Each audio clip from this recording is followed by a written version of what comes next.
judgement, tidak ada apa di sini yang mengkaitkan ya. Jadi tidak dikaitkan dengan, artinya tidak ada hukuman ya, tidak ada punishment ya pada siswa. Cuma itu kan untuk pemetaan, untuk menggambarkan bagaimana proses pembelajaran, sehingga ini adalah untuk perbaikan ya.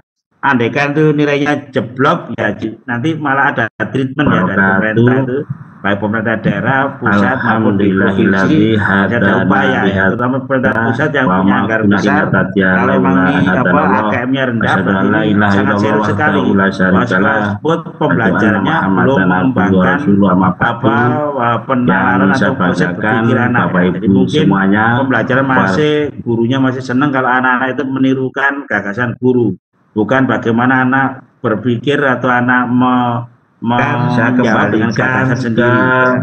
Di sana berarti proses penalarannya belum. Makasih banyak Pak, sangat menarik. Sebagai pemetaan mutu pendidikan. Dan tidak ada punishment, tidak ada poin naik dengan tidak naik, lulus tidak lulus ya.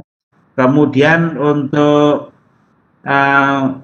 soal-soalnya ya, soal-soalnya memang ini disiapkan oleh pusat ya. Cuma Bapak Ibu bisa membuat sendiri pengembangan untuk yang kelas 2, kelas 1, kelas 2, dan seterusnya. Kelas 2 sampai kelas 12 itu guru bisa mengembangkan sendiri dengan kisi-kisi yang dibuat oleh pemerintah ya. Nanti itu AKM-nya untuk kelas 5, kelas 11 itu adalah langsung dibuat oleh pusat ya. Kemudian di sini terkait dengan apa tadi yang terakhir, untuk apakah untuk guru ya, apakah ada untuk guru ya. Yang jelas ke depan ya, memang guru ini kan ada uji kompetensi guru ya, ada UKG ya, ada UKG. Ya UKG selama ini kan sudah mengembangkan itu semacam AKM ya, jadi soal-soal bisa itu ya. Jadi itu nanti menggambarkan dan ke depan akan diperjelas lagi. Kalau kemarin tidak disebutkan bahwa itu soal-soal bisa atau TIMS, bahwa nanti itu ya ke sana. Gurunya juga diuji tiap tahun, juga siswanya ini untuk kelas 5, kelas 8, dan kelas 11 ya. Saya kira itu dari Pak Syafruddin Marpaung ya. Terima kasih, pertanyaan sangat bagus sekali ya. Nanti kita terus sama-sama belajar sehingga kita bisa mengembangkan sendiri ya, terutama untuk melatih yang bukan kelas 4, yang bukan kelas 5, kelas 8, dan kelas 5. Perlu dari awal sudah dikenalkan pengembangan dan cara berpikir kompetensi minimal tadi. Terima kasih. Oke Pak, selanjutnya kita ke Ibu Anis Surofa. Malam Bunda Anis. Monggo Bu Anis Gresik, silakan. Bu Anis. Oh enggak, ini mungkin lagi ini. Sekarang kita ke Ibu Marlina. Bunda Marlina. Iya Pak. Silakan Pak. Ya baik, terima kasih Bapak. Pak Marzuki, terima kasih atas Bunda. Dari mana Bunda? Saya Marlina Pak, dari Jakarta Pak. Dari Jakarta? Iya Pak. Oke, silakan. Ya, makasih Pak atas pencerahannya. Tadi disampaikan bahwa AKM ini tidak menentukan. Suaranya kecil sekali Bu Marlina. Halo. Iya. Halo. Iya. Halo, jelas Pak? Iya, sekarang jelas. Iya, oke. Ya baik Pak. AKM ini kan merupakan bagian dari asesmen nasional ya Pak ya.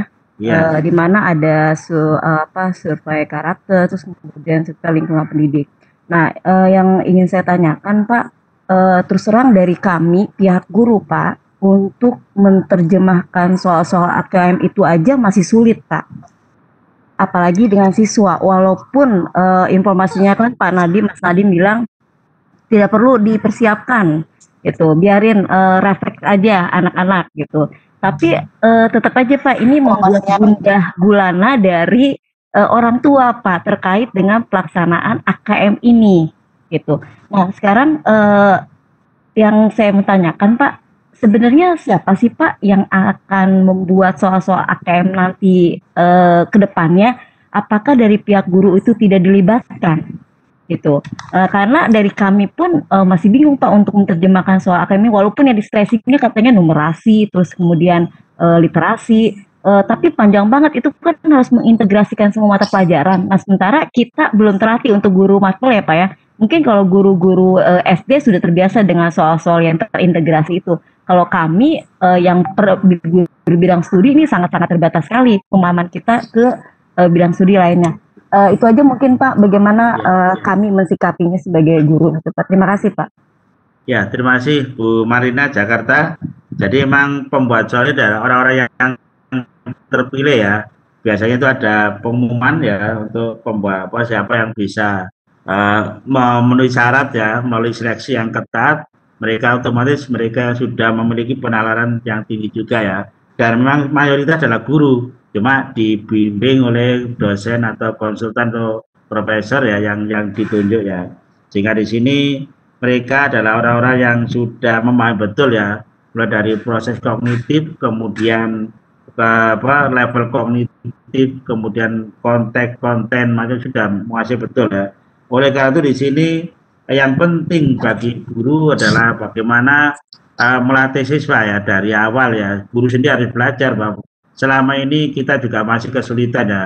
Kalau masalah menyebutkan proses kognitif itu hampir semua guru hafal ya. C1, C2 sampai C6. Tapi bagaimana penerapannya ini masih kacau ya.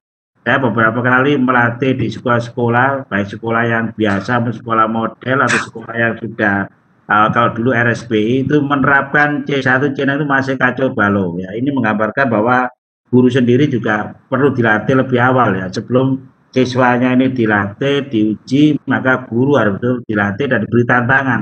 Maka di sini perbaikan pembelajaran menjadi penting sekali. Pelatihan guru menjadi penting sekali. Maka di sini IGI, Ikatan Guru Indonesia, harus mengambil peran ini sehingga guru-guru harus dipersiapkan ya. Karena bagaimanapun di balik guru itu ada ribuan, ada jutaan peserta didik ya. Maka di sini fokus pada peningkatan kompetensi guru menjadi utama. Maka di sini Bapak Ibu, Ikatan Guru Indonesia ke depan harus fokus ke peningkatan kompetensi guru. Kemudian bagaimana untuk tadi juga nyambung pertanyaan yang sebelumnya bahwa guru ini selain dilatih juga harus diuji ya. Mungkin kalau siswanya di pertengahan, guru bisa juga satu jenjang bisa 2 kali, siswanya sekali ya. Di tengah-tengah guru mungkin 2 atau 3 kali juga melaksanakan ini. Dan diharapkan nanti pemerintah daerah secara inisiatif harus juga lebih gencar lagi supaya gurunya terpacu untuk belajar dan memahami. Nah, di daerah harus ada pemetaan guru-guru mana yang sudah, sekolah mana guru yang sudah menguasai atau memahami dan mana yang belum, ini dipetakan. Bila perlu ada kelompok merah, kelompok hijau, kelompok kuning, kelompok oranye itu ya. Yang merah ini guru yang parah ya. Ketika dulu ada konsep guru pembelajar itu sudah ada namanya. Ada guru plat merah, plat biru, plat hijau, plat kuning, dan sebagainya. Saya kira itu Bu Marlina. Mudah-mudahan nanti Ibu juga akan terpilih menjadi tim pembuat soal, sehingga ini ada tantangan sekaligus harapan ya untuk terlibat sebanyak-banyaknya. Amin. Oke Pak, kita ke kolom chat. Ini ada pertanyaan yang privat dari Kan Suratman. Pertanyaannya Pak, apakah sudah ada jadwal untuk simulasi AKM dan AKM utama ya Pak? Ya. Kalau jadwal kita masih menunggu ya, karena ini masih dipersiapkan di pusat ya, dan ini sudah berjalan sedemikian rupa ya, dan sudah produk-produk bukunya juga sudah banyak yang berkembang ya, sehingga kita menunggu mungkin masih COVID ini sehingga tertunda ya. Seharusnya dari awal ini sudah ketika didengungkan sudah dimulai kegiatan ya. Mungkin karena ini ada COVID, maka kita tunggu dulu dan COVID ini segera sirna ya, sehingga kita bisa mengimplementasikan secara serentak sehingga para guru harusnya lebih siap daripada peserta didik ya. Dapat dibayangkan kalau gurunya tidak siap, terus ujung-ujung ada AKM diterapkan, ini yang malu tidak hanya siswanya ya, orang tapi guru juga lebih guru ya, karena di sini nanti akan dipresentasikan ya, satuan pendidikan mana yang masuk, yang rendah, sedang, tinggi, dan sebagainya. Saya kira itu Pak. Oke Pak, selanjutnya kita ke Pak Ahmad Miftah. Ini ada pertanyaannya Pak, izin.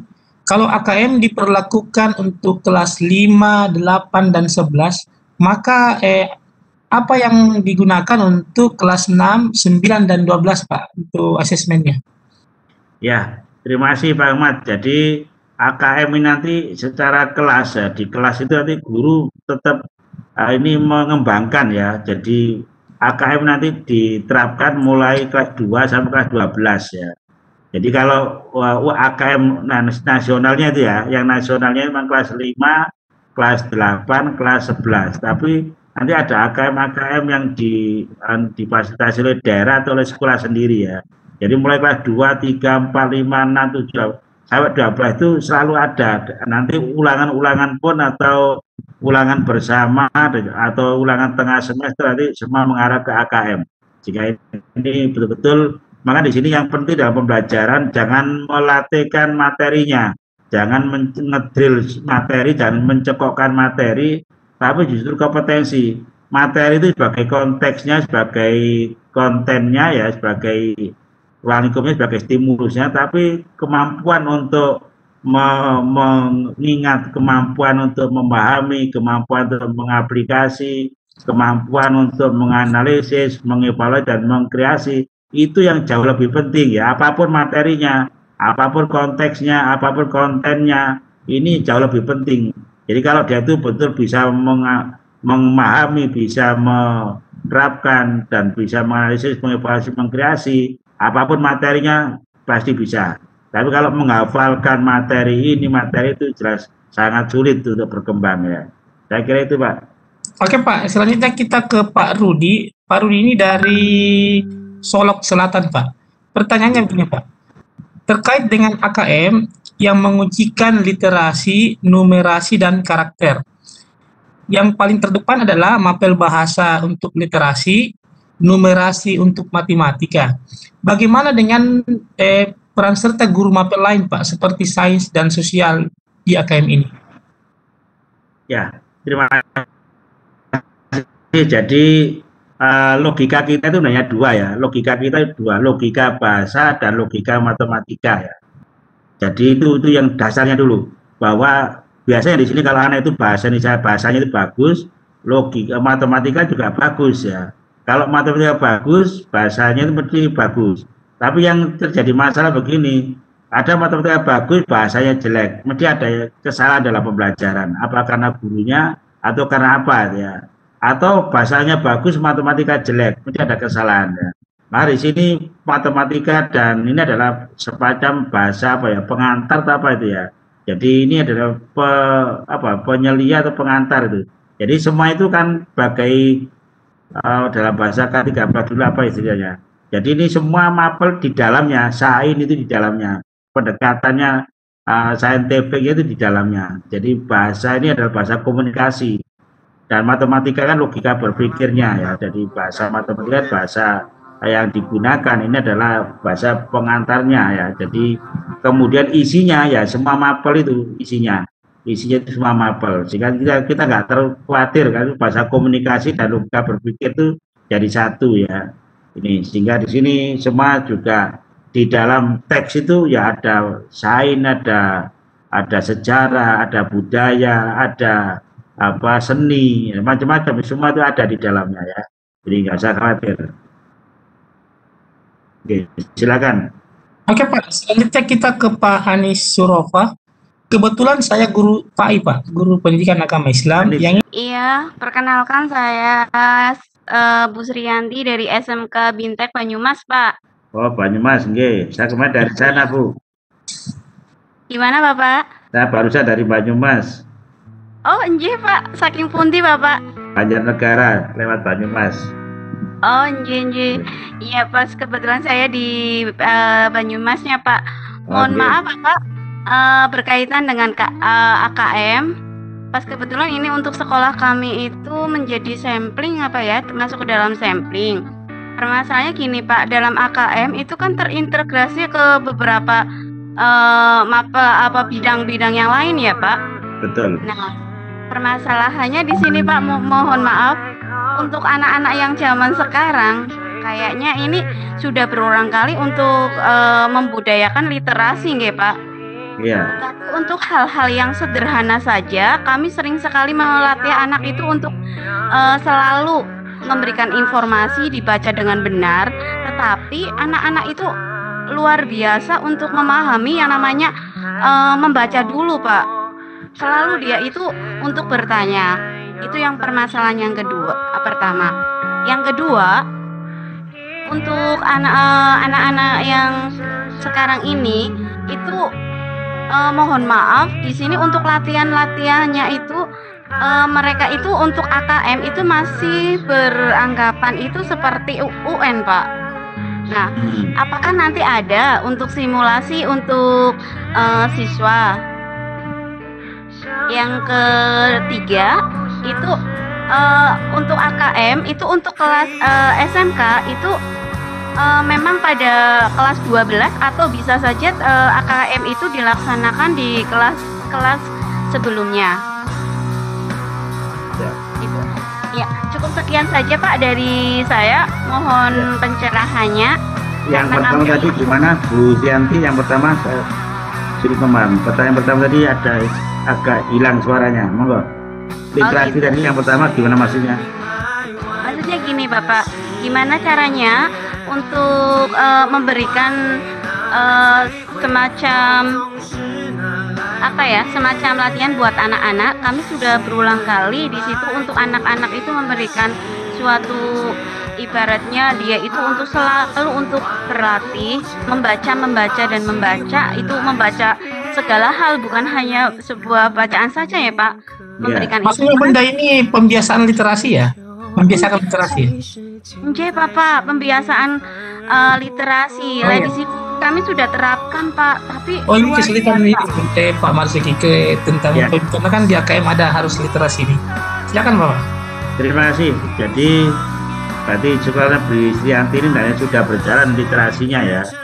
Kalau sudah berjalan nanti bisa menjadi sekolah yang literate ya. Literate itu apa? Literate itu kalau tandanya sekolah yang sudah literasi itu yaitu keranjingan membaca. Kalau anak-anak sudah keranjingan membaca berarti itu sudah literasi. Kemudian juga gurunya, kalau gurunya sudah keranjingan membaca berarti sudah literasi di sekolahnya, sudah literate ya. Tapi kalau anak-anak belum keranjingan membaca, gurunya juga belum ya, pas sekolahnya juga tambah belum, berarti itu belum literate ya. Terus bagaimana pembiasaan? Ya ini memang perlu ada selain mulai dari pembiasaan harus ditingkatkan ya. Pembiasaan yang pertama itu harus ada upaya yaitu dilatih dulu. Dilatih, setelah dilatih yaitu diterapkan ya. Setelah diterapkan kemudian dibiasakan, setelah dibiasakan menjadi budaya. Jadi ini yang paling penting bahwa literasi ini mulailah dari literasi membaca, literasi sains, literasi numerasi, literasi budaya dan lainnya ada 6 literasi dasar itu harus dilatihkan, tidak hanya membaca saja. Nah, selama ini di sekolah-sekolah umumnya itu baru berhenti pada literasi membaca. Sementara literasi keuangan, literasi finansial itu, literasi numerasi, literasi sains dan lain-lain tidak dilatihkan atau kurang dilatihkan.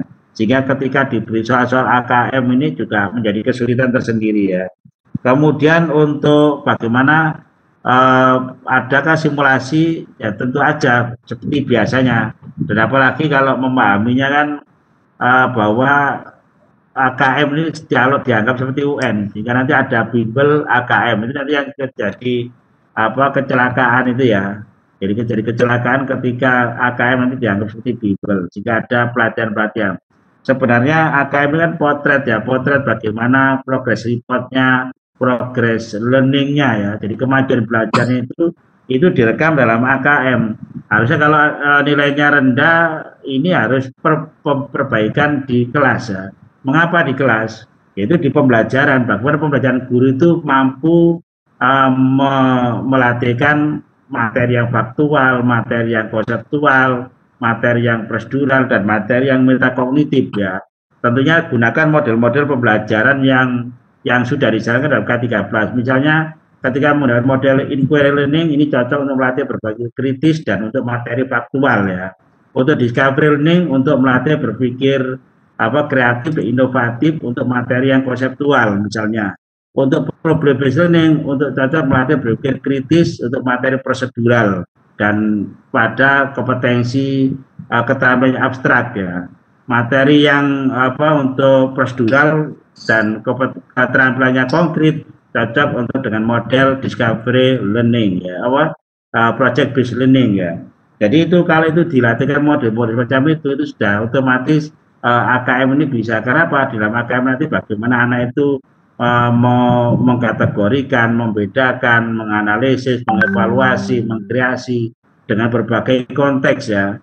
Jadi yang paling penting itu konteks apapun anak-anak mampu mengelompokkan, mengkategorikan, mengklasifikasi, menganalisis, menerapkan, membedakan dan sebagainya sampai pada mengkreasi, menghasilkan desain baru, produk baru ya.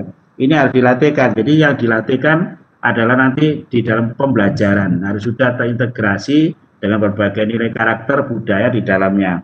Kemudian untuk AKM ini sebenarnya sudah AKM harus diterapkan mulai kelas 2, anak sudah mulai membaca di kelas 2 SD sampai kelas 12. Ini terus dilatihkan terus menerus ya. Nanti bisa juga supaya nanti terstruktur mulai dari ada ulangan harian, ulangan tengah semester, ada AKM tengah semester, AKM akhir semester, dan seterusnya. Sehingga selalu nanti kita konteksnya itu adalah dalam rangka AKM. Jadi tidak semua materi, maka di sini yang paling penting adalah kompetensi. Kompetensi apa yang ingin dilatihkan?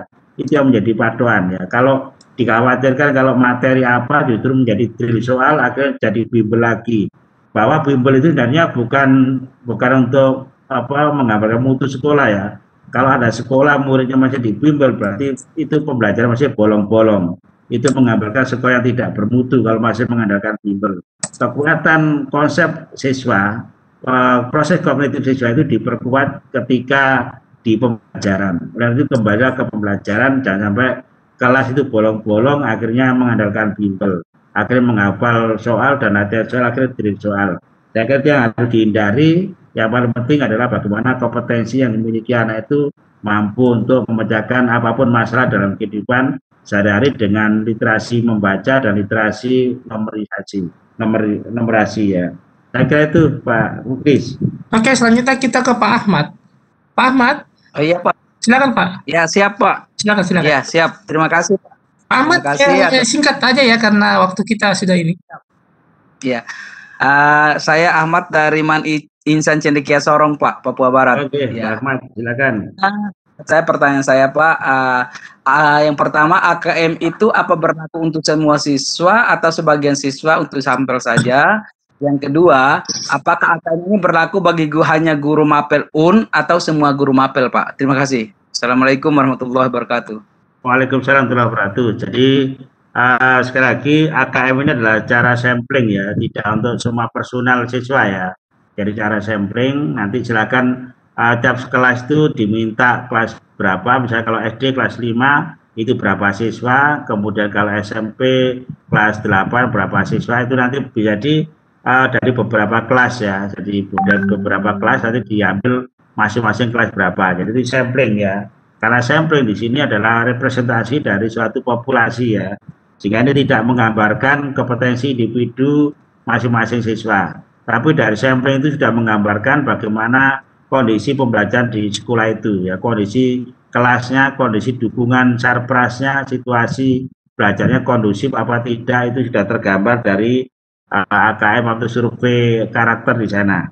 Kemudian untuk guru pun demikian, jadi tidak semua guru nanti jadi diambil nanti guru yang mana diminta. Mungkin tiap sekolah permintaan beda-beda. Sekolah A diminta guru sains, guru bahasa, guru matematika, guru sejarah, guru apapun ya, di sini diminta berbeda-beda.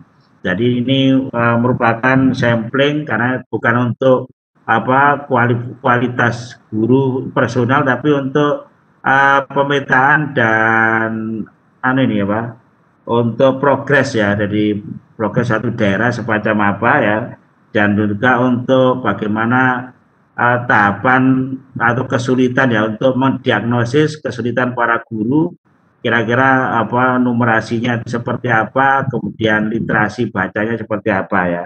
Jika ini menjadi tantangan sekaligus harapan, maka semua sekolah ini harus berupaya untuk segera tanggap ya. Jangan sampai sekolah tidak tanggap dengan situasi baru ini, maka harus cepat ada adaptasi, kemudian membuat inovasi.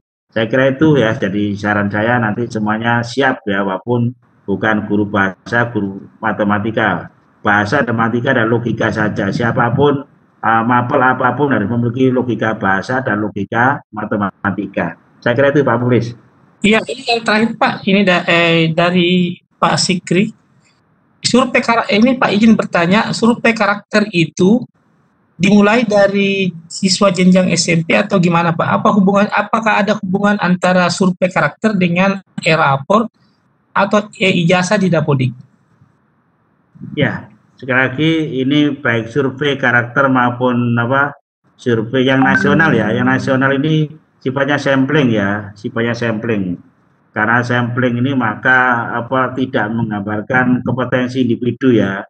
Ini karena itu maka tidak terlalu khawatir ya, dan tidak perlu di skenario sedemikian rupa seperti biasanya, sehingga ini anak dilatih sedemikian rupa sehingga menggambarkan yang sebenarnya, padahal kalau dilatih berarti kan instan ya, tapi tidak menggambarkan kondisi yang sebenarnya. Nah, di sini adalah karena sampling, maka di sini tidak terlalu khawatir ya. Tapi untuk bagaimana dengan raport macam-macam itu ya, survei sehari-hari oleh guru mata pelajaran ya. Di raport macam-macam itu untuk guru mata pelajaran tetap punya peran yang penting dalam per individu, bahkan bisa menggali ya karakter apa setiap anak ini berbeda-beda ya. Setiap anak itu karakternya yang unggul, yang kuat itu akan terpotret karena guru adalah ketemu setiap hari, maka mampu memotret itu. Jika ini yang survei yang nasional itu untuk pemetaan, tapi yang di sekolah itu adalah untuk terkait dengan informasi kemajuan belajar di sekolah masing-masing. Saya kira itu Pak Muklis. Terima kasih banyak. Selanjutnya kita ini karena waktu kita sudah tinggal 5 menit ke depan, silakan Bapak untuk memberikan closing statement atau kesimpulan dari webinar hari ini. Silakan Bapak. Ya, terima kasih Bapak Ibu yang hebat dan luar biasa. Kami sangat senang sekali berdiskusi dengan Bapak Ibu tentang AKM ini. Ternyata Bapak Ibu sangat antusias sekali dan kayaknya sudah siap ya. Tinggal nanti bagaimana kita harus sering berlatih. Terutama yang pertama terkait dengan implementasi proses kognitif, yang mana C1 itu mengingat, C2 memahami, C3 menerapkan, C4 menganalisis, C5 mengevaluasi, dan C6 itu mengkreasi. Seperti apa? Ya paling penting ya.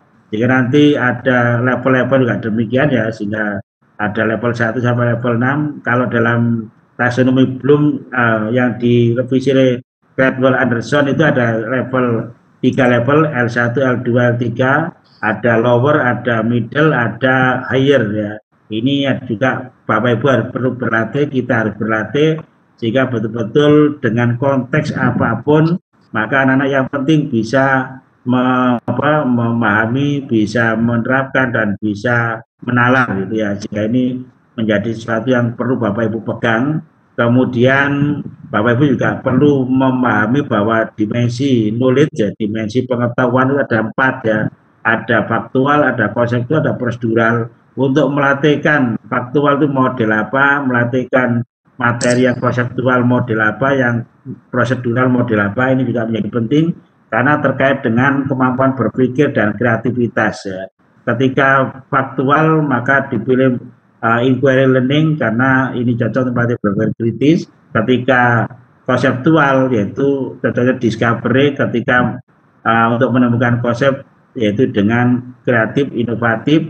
Tapi ketika prosedural yang ketemu abstrak, ketemu problem reasoning, ini materi yang terkait dengan otentik, masalah otentik. Kemudian prosedural ketemu konkret adalah project based learning. Itu harus Bapak Ibu terapkan mulai dari awal, karena tanpa model-model yang benar, siswa sulit mengalami pengembangan penalaran. Saya kira itu mudah-mudahan nanti ini menjadi awal untuk kita belajar bersama. Mudah-mudahan nanti seterusnya masih banyak kesempatan kita diskusi di forum yang luar biasa ini. Terima kasih atas perhatian dan mohon maaf bila ada kurangnya. Saya akhiri wassalamualaikum warahmatullahi wabarakatuh.